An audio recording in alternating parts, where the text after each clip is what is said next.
Taillebourg, implanté sur un éperon rocheux dominant la Charente, possède l'un des plus anciens châteaux de la province de Saintonge, puisqu'il existe déjà au début du XIe siècle. C'est aussi au Moyen-Âge l'un des plus importants de la région, assiégé à de multiples reprises. Au moins dès le XIIe siècle, un bourg marchand existe autour du château, et c'est l'un des principaux ports fluviaux, exportant notamment du vin, du bois de chauffage et de la pierre, jusqu'en Bretagne et dans les îles britanniques. L'attestation de ce port par les archives est confortée après la découverte archéologique en 1993 dans l'enceinte du château d'un dépôt monétaire. Il est entièrement constitué de monnaie noire et présente plus de monnaie étrangère que de monnaie française. Les spécialistes estiment son enfouissement entre 1432 et 1436 et constatent notamment que les monnaies proviennent pour près de la moitié du littoral du nord de l'Europe et qu'elles constituent un ensemble assez cohérent qu'il n'est pas déraisonnable d'attribuer à un marin ou à un aubergiste du bord de mer. La découverte de ce dépôt monétaire est simultanée avec la mise au jour d'une fosse dépotoir de céramique des XIIIe et XIVe siècles.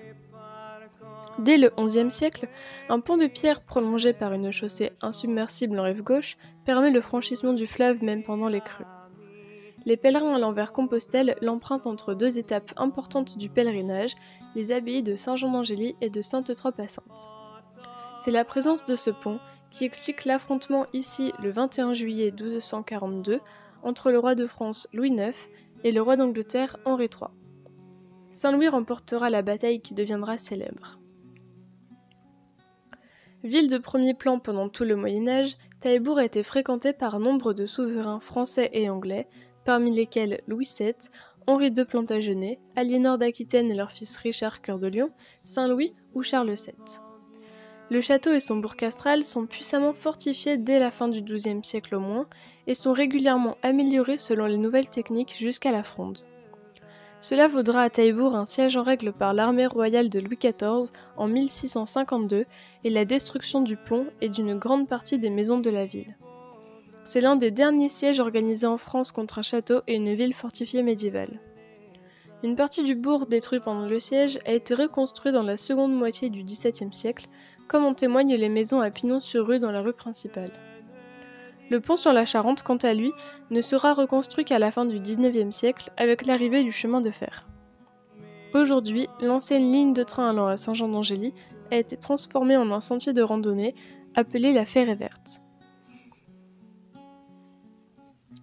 Au début du XVIIIe siècle, Frédéric Guillaume de la Trémouille, seigneur de Taillebourg, entreprend de grands travaux pour aménager un nouveau château avec terrasse et jardin, ce qui entraînera la disparition du grand donjon, du pont-levis et d'une large part des anciennes fortifications. Puis, abandonné, pillé et vendu par l'eau à la Révolution, ce nouveau château sera détruit par un incendie en 1822. Subsistent aujourd'hui les deux ailes des dépendances construites à l'emplacement de la basse-cour, les salles basses voûtées du château, ainsi que le parc avec sa terrasse à balustres, toujours surveillée par la tour médiévale du XVe siècle, et la maison de style italien, construite en 1843 au bout de l'allée centrale du parc face à la Charente. Léguée à une congrégation religieuse en 1892, elle accueillera un orphelinat.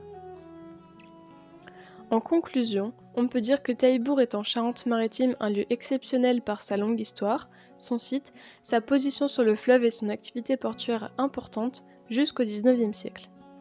Les témoignages architecturaux de cette histoire longue et tumultueuse sont à la fois remarquables et partiels. Certains éléments sont bien visibles et connus, comme les éléments de l'enceinte médiévale de la ville et du château, d'autres sont méconnus alors qu'ils sont très rares dans la région, comme les fortifications du XVIe et XVIIe siècle. En fait, Taillebourg est un bel exemple de place forte médiévale et moderne, mais d'une taille réduite, permettant donc une visite pédestre rapide. C'est un beau site et un témoignage historique de premier plan dans la région.